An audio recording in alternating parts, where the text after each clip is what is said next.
The comms officer said her name twice before anyone in the tent bothered to look up. Staff Sergeant Imelda Ruiz.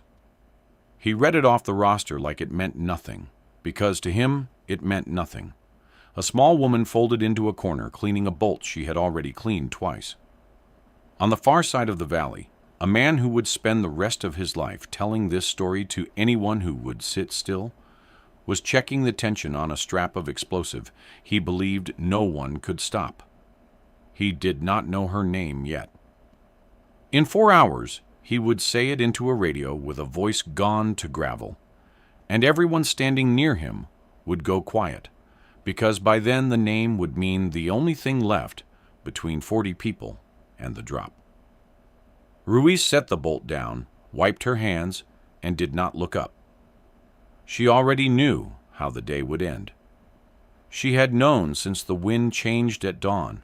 The captain who ran the firebase, a broad man named Deal, who liked his voice better than most of his soldiers, laughed at something the comms officer added under his breath. "That one? She's a range ornament. Put her where she can't trip over anything." A few men grinned, because grinning was easier than not. Ruiz threaded the bolt back into the rifle, seated it, and let the grin roll off her like water off oiled steel. Deal did not know that the woman he had just called an ornament had, in a career, nobody in this tent had bothered to read, put rounds into targets at distances that made instructors stop talking. He did not know because he had never asked. Silence from a man like Deal was permission, and the men around him had learned to take it.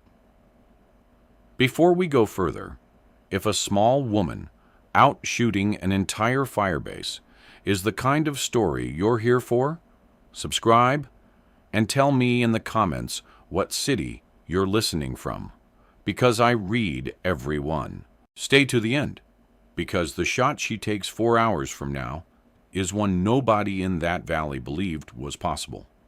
And the way it gets proven true afterward is the part you'll want to hear. This story travels a long way before it's done. Let's get into it. The firebase sat in a bowl of high desert, ringed by ridges the color of old bone, dust fine as flour working into every hinge and seam and lung. It was the kind of place that ate equipment and patience in equal measure. Ruiz had been there 6 weeks and had spoken maybe 200 words total, most of them to one person, a lean, unhurried sergeant named Boone, who ran the base's small reconnaissance element and who had, on her 3rd day, watched her range a far ridgeline in her head and quietly revise his opinion of everyone who hadn't. Boone was not young and not expressive. He was her equal, which was rarer and worth more. He had spent 11 years learning what she seemed to have arrived already knowing, and instead of resenting it, he had decided to make use of it. She had learned the rifle from her older sister. Not a grandfather, not a dead soldier, not a folksy man with a worn keepsake. Her sister Constanza, 4 years older, alive and stationed 2,000 miles away, and still texting her corrections she didn't need. Constanza had shot competitively before the Army and had put a rifle in Imelda's hands at 11 with a single instruction that never softened into wisdom. Stop admiring it and read it. Not the target. The whole world around the target, the grass, the heat off the rock, the way a flag died and came back. Constanza had never once told her to listen to the quiet or trust her heart. She had told her to do the math and stop flinching, and she had smacked the back of Imelda's head every time she yanked a trigger. The lesson was not serene. It was a drill, repeated until reading conditions was faster than doubting them. Imelda still heard her sister's voice as a correction, never a comfort. Read it. Read it again. You're guessing. Don't guess. Boone had seen her range that ridge, and said only, "You've done this before." She'd said, "Some." He'd let it sit. 2 weeks later, He watched her call a crosswind off a strand of dead brush 100 meters out, a movement so small he'd have needed glass to see it, and he stopped saying some in his head. What he had, tucked into his tiny element, on a base run by a man who thought she was furniture, was a shooter, better than the base deserved. He kept that to himself. Boone had learned that the loudest men punished quiet excellence when they noticed it, so he made sure Deal didn't. Deal noticed anyway, in the way small men notice things they can diminish. He had his own dismissal to hand out, and he handed it to Boone. In front of the morning formation, he asked Boone, loud, whether his recon club had found anything more threatening than a goat lately, and whether he planned to bring his pet marksman out to shoot at rocks. The formation laughed on cue. Boone took it flat, jaw still, and said only, "We'll see, sir." Ruiz, 3 rows back, didn't move, but a young supply clerk named Ivo Marchetti, who handled the ammunition logs and had checked out her draws 6 times, watched her not move and felt the hair on his arms lift without understanding why. He'd seen her fill out a range card once, seen the numbers she wrote and the speed she wrote them, and though he couldn't read what they meant, he knew the way you know weather, that something under the surface didn't match the joke being made on top of it. He said nothing. He was 19, and no one asked clerks their opinion.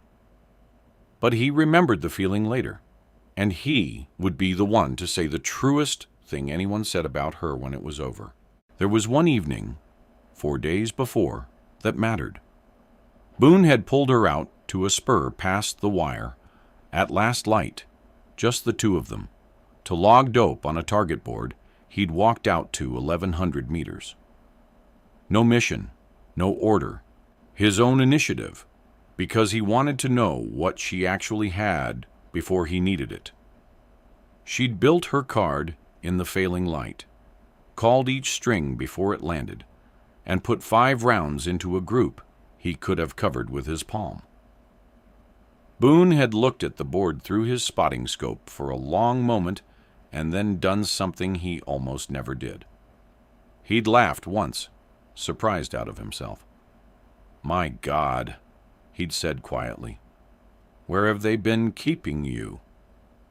And Ruiz, who never gave anyone anything, had let the smallest smile through, just for him, just for a second, because he was the one person on that base who saw the thing for what it was and wasn't afraid of it.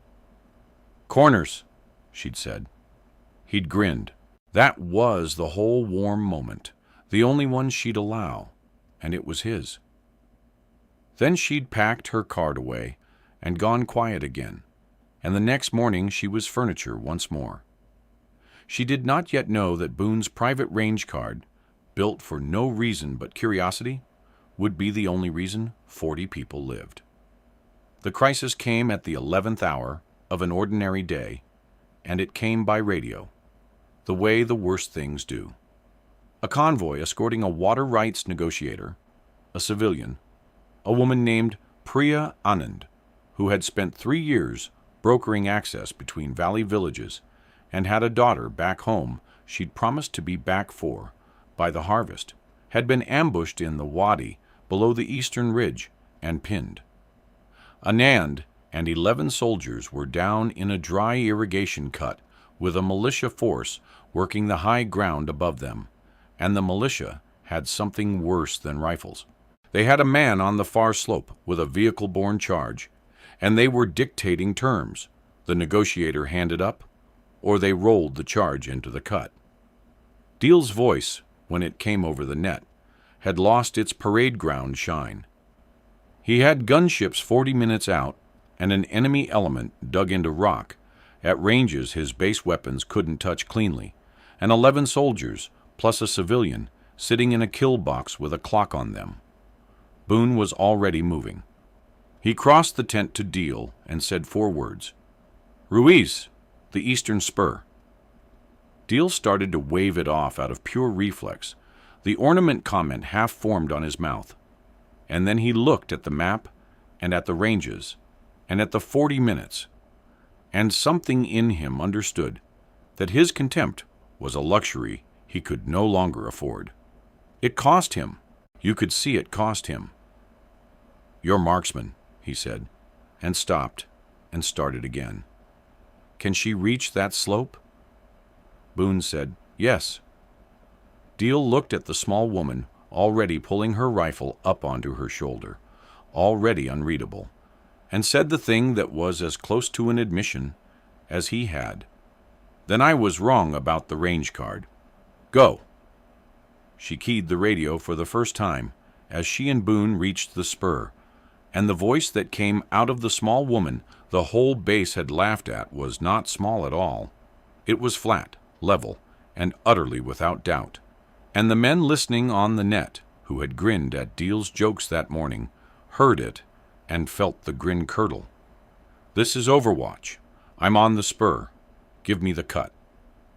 Nothing about it matched the word ornament. It was the voice of someone who had already read the day and was simply reporting what she'd found. The spur gave her the whole wadi. She went prone on the lip of it, Boone settling beside her with the spotting scope, and the world narrowed to glass and math. The militia had 8, maybe 10 shooters worked into the rocks above the cut, and the charge vehicle sat back on the slope behind a shoulder of stone, engine ticking, a driver in it. 1,100 meters to the near shooters, 1,400 to the vehicle. Wind quartering off the ridge, dying and reviving in the heat. The exact behavior her sister had drilled her to read since she was 11. She built the card in her head in the time it took Boone to say the first range. Read it. Don't guess. She wasn't guessing. "Nearest shooter, the one on the flat rock, ranging on the cut," Boone said. "He's got a clean line on the negotiator's position." She was already on him. Wind, drop, the small living correction. She broke the shot, and the rifle's report rolled down into the bowl a full second before the round arrived, and the shooter on the flat rock simply stopped being a problem. "One," Boone said, even, and moved his glass. The sound of her rifle was a deep, flat crack that the ridges threw back doubled. Below, the militia's own weapons had a lighter, faster stammer, and for a moment neither side understood that the math of the fight had just changed. They understood soon enough. A second shooter shifted to a notch in the rock, and she read the wind off the same dead brush and put a round through the notch before he'd settled. 2. The militia began to grasp that the fire was coming from the spur, and they turned part of their attention uphill, and rounds started walking across the lip of Ruiz's position, chewing dust and whining off stone. This was the first time the day tried to kill her. She felt the first near round before she heard it, a hard displacement of air across the back of her neck, the sound arriving a half beat behind, like a slap catching up to itself. Grit stung her cheek, where a bullet had turned rock to powder 18 inches from her face. Boone flattened. She did not. She saw in the bottom of her scope the muzzle flash of the shooter who'd found their range, tucked in a seam of shadow she'd have missed if he hadn't fired. She heard the next round come in lower, felt it through the ground more than the air. A thud she registered in her sternum. Her breathing did not change. She walked her reticle to the seam of shadow, held for the wind that was trying to push her round into the rock, waited the quarter second for the flag of dust off a ledge to tell her the gust had passed, and broke the shot between her own heartbeats. The muzzle flash in the seam did not repeat. 3, Boone said, and let out a breath he'd been holding. They know where we are now. Good, she said. It was the second word she'd spoken on the net. And down in the cut, a pinned soldier who heard it relayed said later he'd felt something in his chest come back online. The gunships were 31 minutes out. Ruiz kept working, A shooter tried to reposition to flank the cut, and Boone caught the movement. His own red, independent, the kind of thing she couldn't see from behind her own glass, and said, "Runner, right to left, headed for the tumble of rock that'll give him the whole cut. You've got maybe 4 seconds of open ground." She swung, led the running man the way her sister had smacked into her 1,000 times, put the round where he was going to be rather than where he was, and he went down in the open ground and did not reach the rock. 4. That was Boone's contribution, and it mattered. Without his call, she'd have been looking at the wrong stretch of slope, and the flanker would have made the tumble and had the whole cut cold. She knew it. She said, "Good eye."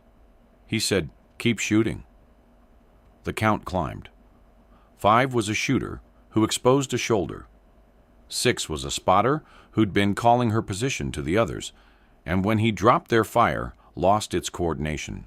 By 7, the militia on the near rocks had stopped trying to hold their line and started trying to survive, and the pressure on the cut eased enough that the pinned soldiers could drag Anand and their 2 worst hurt deeper into cover.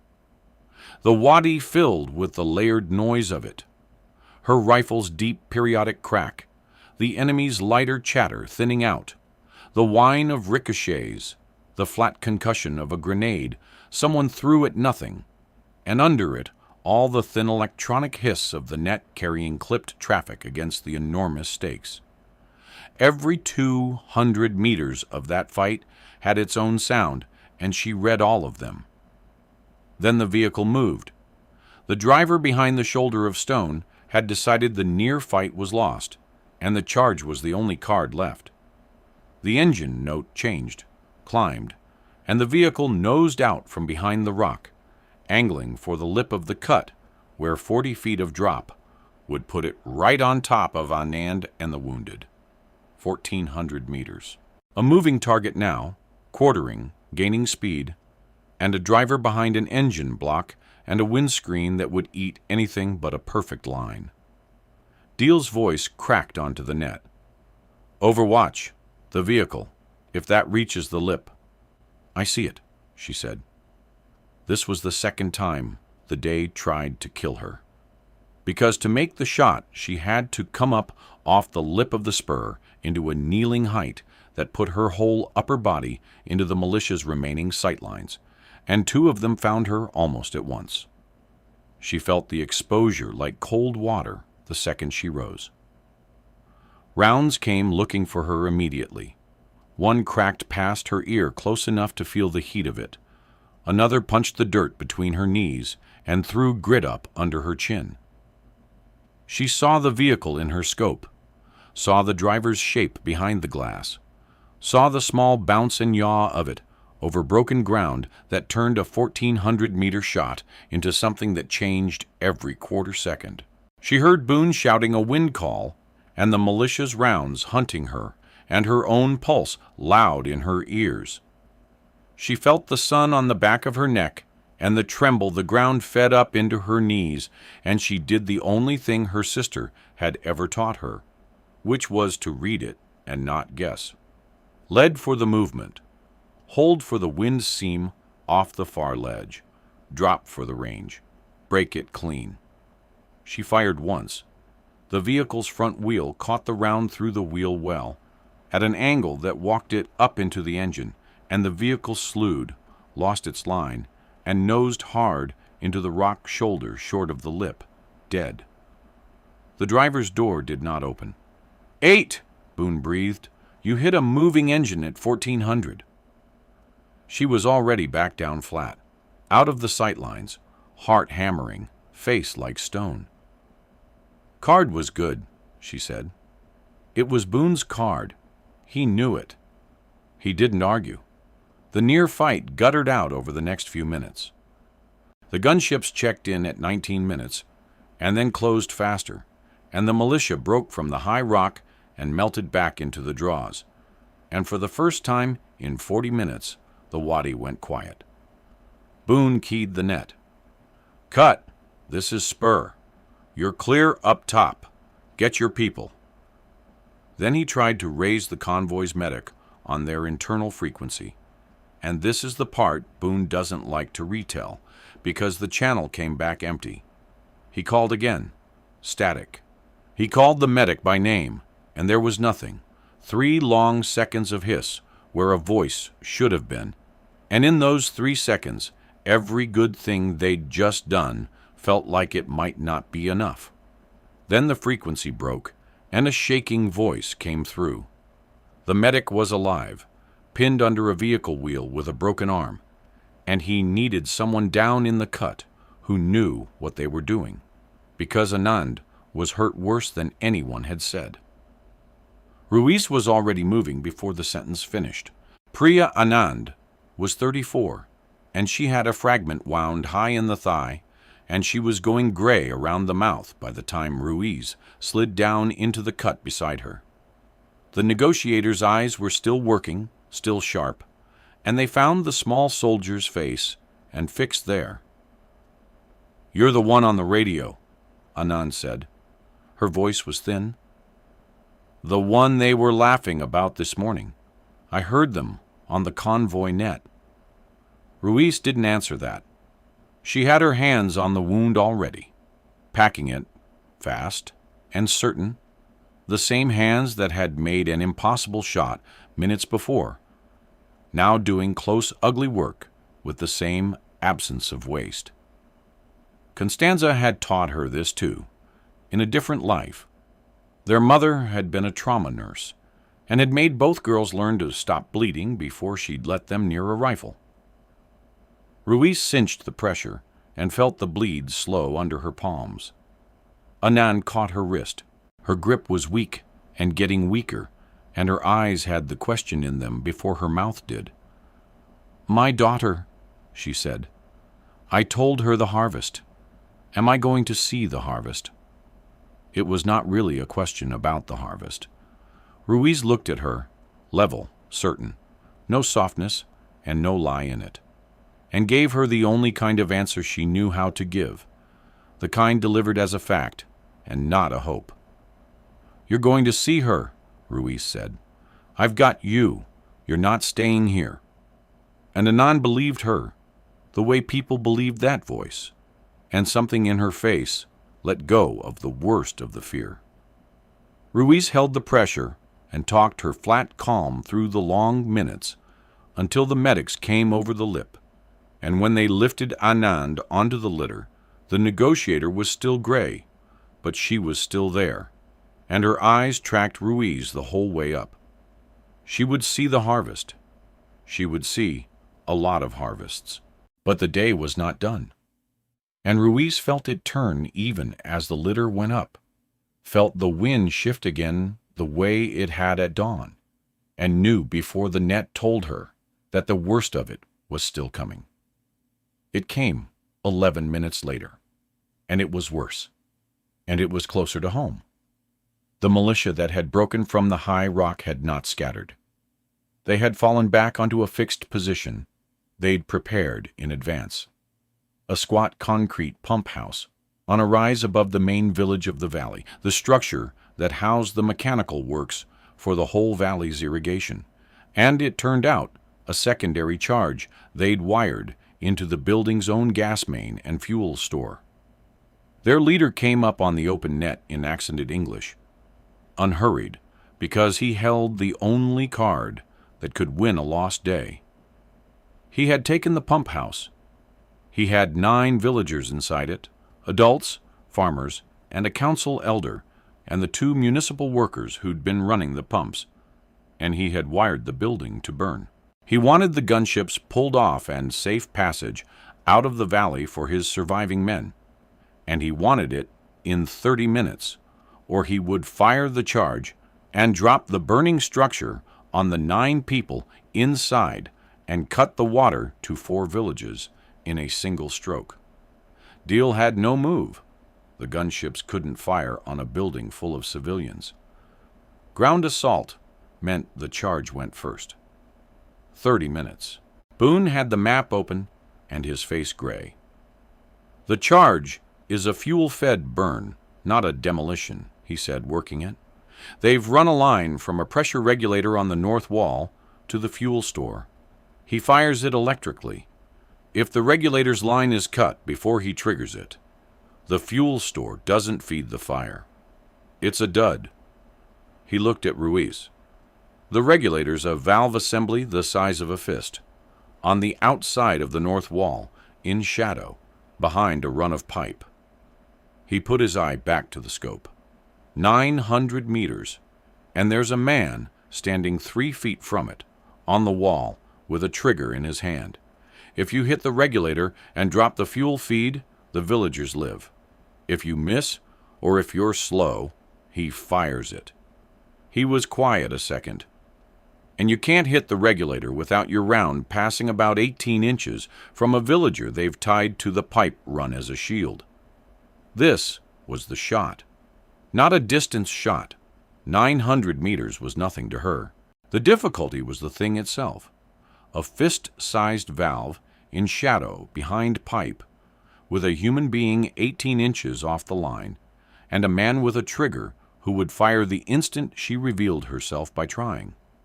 She could not simply shoot the regulator.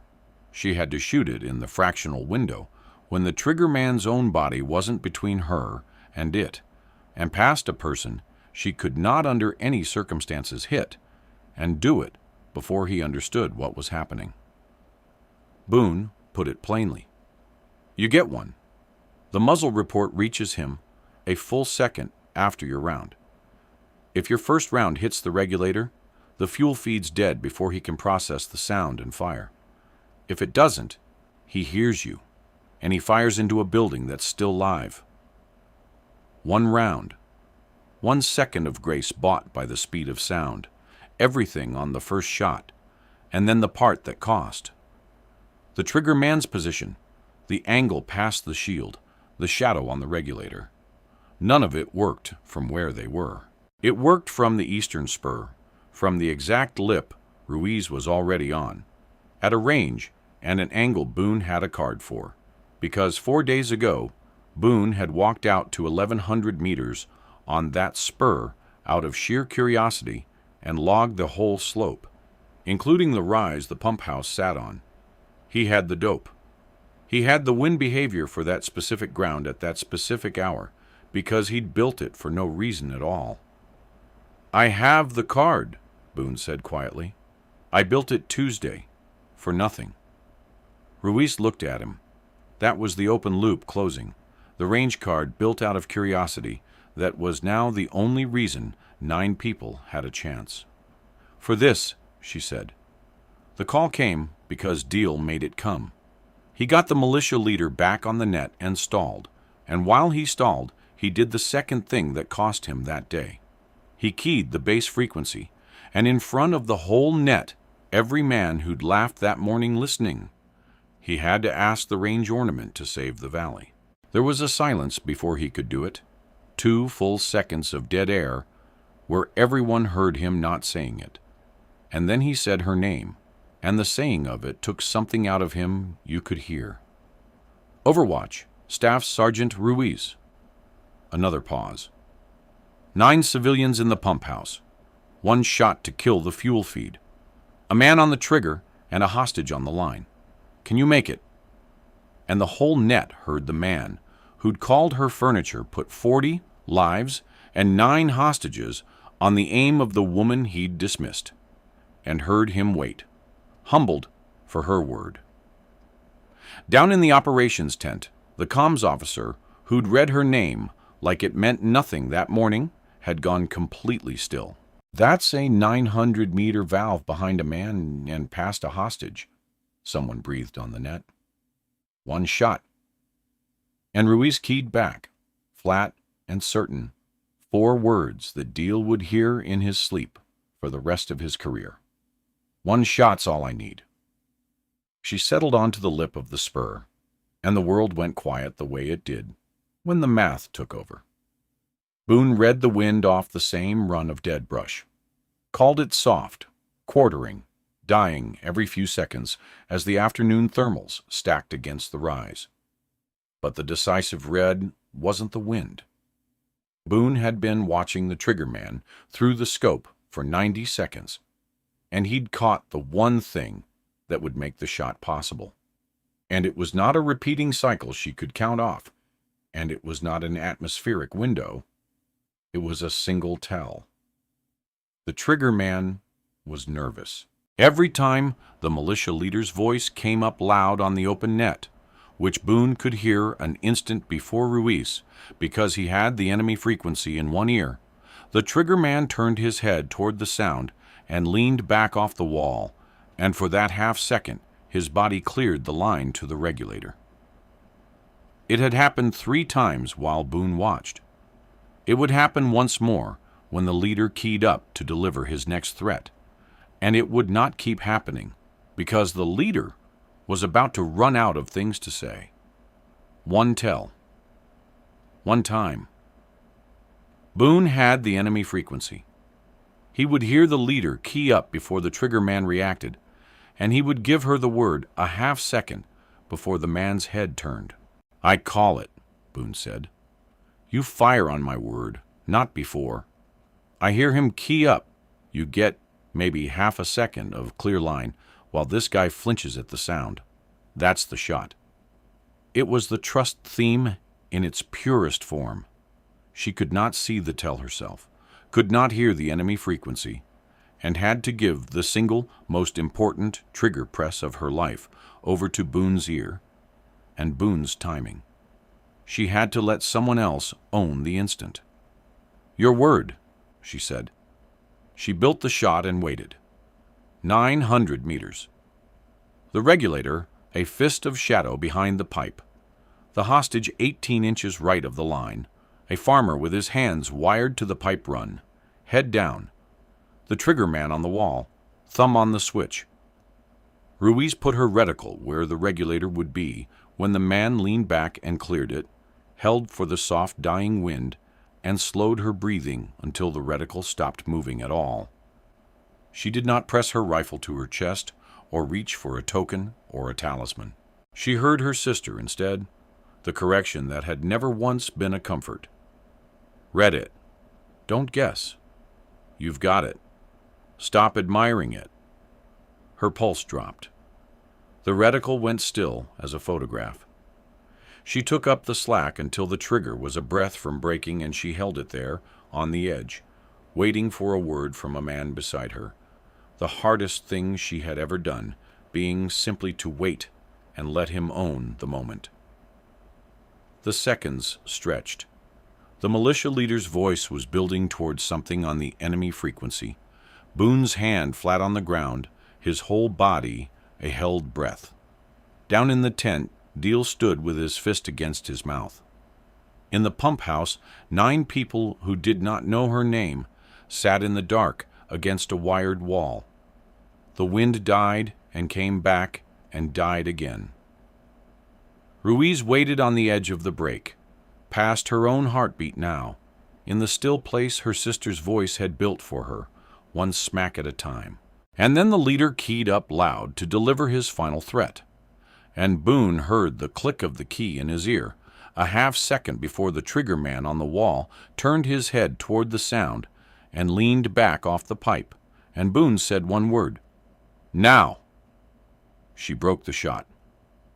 The rifle's deep crack rolled off the spur and down toward the rise, and the round crossed 900 meters of dying afternoon wind, threaded the gap 18 inches left of a farmer's bowed head, passed behind the pipe, run into the seam of shadow, and struck the regulator valve dead center. The fuel feed died in that instant, the pressurized line to the fuel store severed before a single spark could reach it. A full second later, the sound of the shot reached the trigger man, and he flinched, and his thumb came down on the switch, and the charge lit its igniter and found no fuel behind it. A hard, flat pop and a gout of nothing, a fire with nothing to feed it guttering against dead concrete. The building did not burn. The 9 people inside felt the wall jump and did not understand, for a moment, that they were going to live. The trigger man stood on the wall, staring at a dud in his hand. For the 1 second it took the assault element Deal had staged in the draw below to take the rise. It was over. Ruiz was already down off the lip, flat, her face unreadable, her hands finally, only now, beginning to shake. "Regulator's dead," Boone said into the net, and his voice cracked on it. "Fuel feed severed. The charge is a dud. Hostages are alive. 9 alive." And then quieter, just to her, off the net. "You threaded a valve past a man's head at 900 meters on a half-second call." Ruiz lay in the dust, with her heart coming down out of her throat, and gave him the only thing she had. "Your call," she said. "Your card. I just pulled it." It was true, and they both knew it. And it was the theme entire. The shot had been hers, but the moment had belonged to the man beside her, and she'd had the wit to give it away. They did not believe it at the firebase? Not at first. A shot like that, past a hostage, into a fist-sized valve in shadow at 900 meters, on a half-second window, called off an enemy radio. Men who had not been on the spur said it could not have happened that way, that the charge must have been faulty, that she'd gotten lucky, and the story had grown in the telling. Deal himself, who had every reason to want it true, needed it proven. It was proven 3 ways, and none of them was a skeptic remeasuring the range. The assault element that took the rise recovered the charge intact and the regulator with it, and the regulator valve had a single entry through its center, and the fuel line behind it was severed clean by the round. The physical evidence sat on a table in the operations tent, a fist of steel with her shot through the heart of it, and no faulty charge does that to itself. The pump house's own maintenance camera, a weatherproof unit the municipal workers ran to watch the machinery, had been recording the whole time, and the footage showed the trigger man on the wall, showed his head turn at the leader's transmission, showed the regulator jump and the fuel feed die a full second before he pressed a switch that did nothing. And the 9 hostages, questioned separately, each described the same sequence in the same order without having spoken to one another. The wall jumping, the pop with no fire, the men in the dark realizing together that the thing that was supposed to kill them had failed. 3 independent records converging on the same impossible fact. The valve on the table ended the argument. Deal looked at it for a long time and did not say the word ornament ever again. The count came out to 8 in the wadi, verified against the recovered position and the assault element's sweep, 8 shooters, and the vehicle, a whole militia element broken by 1 rifle off a spur, separate and apart from the 9th thing she'd done, which was not a kill at all but a valve, a hostage's life measured in 18 inches of clearance. 8 and a saved building. That was the tally, and men repeated it in the chow tent for weeks, the whole number of it, because whole numbers were easier to hold than what they meant. Deal found her that evening in the same place the day had started, the corner of the same tent, the same small woman cleaning the same bolt. This is the part that cost him most, and he made himself do it in front of the men who'd laughed with him that morning, because he understood that an apology owed in public and paid in private is not paid at all. He stood in front of her, and for a moment nothing came. His jaw working, the ease all gone out of a man who had never in his life been short of things to say. "I called you," he started, and stopped, because saying it back was worse than he'd expected. He tried again. "This morning, I looked at you and I decided what you were, and I was—" His voice caught and he let it. He didn't recite the list. He didn't need to. Everyone in the tent knew the list. He just stood there and let it cost him. A big, loud man gone quiet. and got the rest of it out one hard word at a time. I was wrong, not a little. All the way wrong. Those 9 people are alive because I was wrong about you. And that's a thing I'm going to have to carry, because I almost didn't send you. I almost let my mouth cost them their lives. He swallowed. I'm sorry, Sergeant. For all of it. It was raw and halting, and it took something real out of him, and it was the truest thing he'd said since she'd arrived. Ruiz set the bolt down. She looked at him, level, without triumph, and gave him 2 words, delivered as a fact, and not a comfort. I know. That was all. And somehow it was enough, because she wasn't in the business of making him feel better, and he knew he hadn't earned that. He nodded, and stood, and something in his shoulders had changed for good. He changed her standing that same week.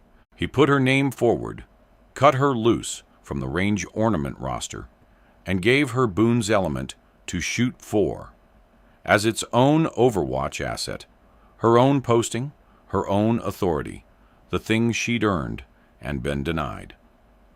He said it plainly and briefly, in front of the same formation that had laughed, Staff Sergeant Ruiz has her own element, as of today. Anybody's got a joke about it. Bring it to me. No one did. Ivo Marchetti, the 19-year-old clerk who'd felt the hair lift on his arms that morning and hadn't understood it now. He was the one who said the truest thing weeks later, when a replacement asked what the fuss was about the small, quiet sergeant. Ivo didn't talk about the 8 or the vehicle or even the valve. He said, there's 9 people in this valley who tuck their kids in at night because she was in a corner nobody looked at. He thought about it and added, Miss Annan sends her a letter every month, signs it from her and the girl both. That was the callback, and it was the truest measure of her, not the count, but the letters, not the kills, but the harvest Priya Anand went home to see. Anand did go home. She made the harvest. The letters came, the first one in a careful hand that said only what a person says when someone has kept an impossible promise. And Ruiz kept them folded in her kit, not pressed to her chest, just kept, the way you keep a thing that's true. Boone said the theme out loud one evening on the spur, the 2 of them logging dope again for no reason but readiness, the warm ease back between them. You could have taken that shot on your own clock, he said. Half a second either way, nobody'd have known the difference. But you waited on my word. Ruiz was building her card in the last light, and she didn't look up. The shot was mine, she said. The moment was yours. I don't miss the ones I let somebody else own. She seated a round. That's the whole trick, knowing which is which. Boone let that sit, because there was nothing to add to it. 2,000 miles away that night, in a fire base of his own, a militia leader who had survived the valley and been passed hand to hand, up the chain sat in the dark, telling the story to a man who hadn't been there, and the man didn't believe him. 900 meters past a hostage, into a valve the size of a fist. On the half-second, his own trigger man flinched at a radio. It couldn't be done, the listener said. Nobody shoots like that. The leader, who had held the only card and lost it to a woman he never saw, looked at his hands and knew, with the certainty of a man who'd built his whole day on it being impossible, that it had been done, and that the doing of it had unmade him. His certainty, the one he'd carried up onto that wall, that no one could stop the charge, that the day was his, had collapsed into a valve on a table, and 9 people breathing in the dark. He would tell the story the rest of his life. No one would believe him. That was its own kind of sentence. On the spur, The light went out of the valley slow and gold. Ruiz finished her card, packed it away, and lay a while longer behind the rifle out of habit, reading a world that had gone quiet, her breathing even, her eyes level and calm. "Read it," her sister's voice said, from 2,000 miles off and still correcting. "Don't guess." She wasn't guessing. She never had been. She was the only one who'd known how the day would end. And now everyone else knew too. And it changed nothing about how she lay in the dust and read the wind. Small, unhurried, exactly where she'd meant to be all along.